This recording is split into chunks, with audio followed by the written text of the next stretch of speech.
Hey tubes, what's up? Well, thank you so much for tuning in today's awesome vlog.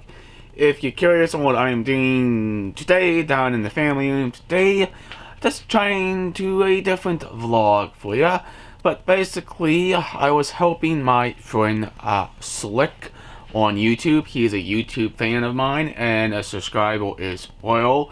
But basically, I was up last night with him on the phone, basically to almost 3 to 4 in the morning, trying to get his machine up and running. And by the way, he bought himself a brand new motherboard. It's a Gigabyte motherboard. But basically, what we have tested everything out, and everything was okay.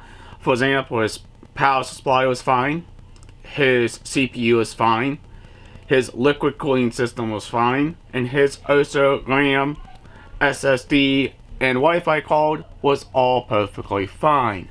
But basically, what went out on his system basically was his old motherboard. But basically, this is not his motherboard.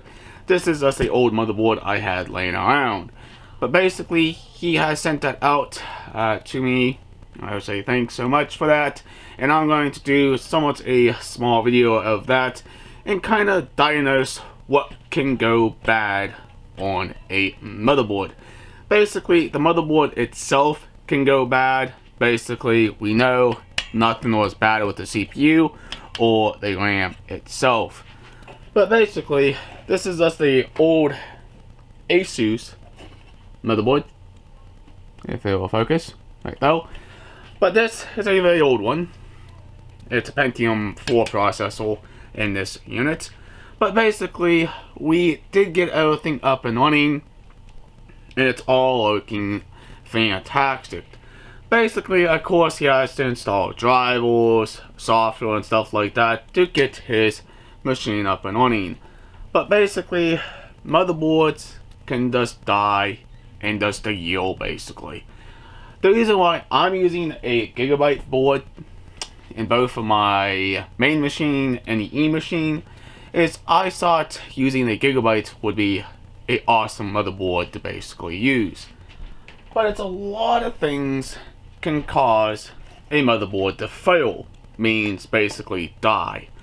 But this doesn't have any indicator lights except for a power on LED right down here. And it also has a beeper. But basically, his motherboard wasn't posting, means there was something else wrong with the board. Basically, it could be a bad BIOS update or a bad BIOS chip on the board itself. Now, like I explained to you before, if you do a BIOS update, be very careful what you're doing with your boards, because you can destroy the BIOS chip on these, and you have to send this back to the company. Now this is just a hunk of junk, basically. It's going to go in the shadow box. I'm going to hang it on my wall at some point. But basically, can anybody remember what these are? I do. So called IDV connectors. But basically, still a awesome board. But sadly, it's dead too. Basically. But do yourself a favor. Be careful when you're doing anything with your motherboard. Okay? That's just the way things happen nowadays. Hardware can fail very easily if you don't know what you're doing. Just be careful with it. That's all I have to say. But alright, if you guys and girls are supporting this channel, please hit that subscribe button. Leave an awesome comment down below. Please like, please share. Peace out. We'll hopefully see you in the future vlog. And have a nice day. Catch you later.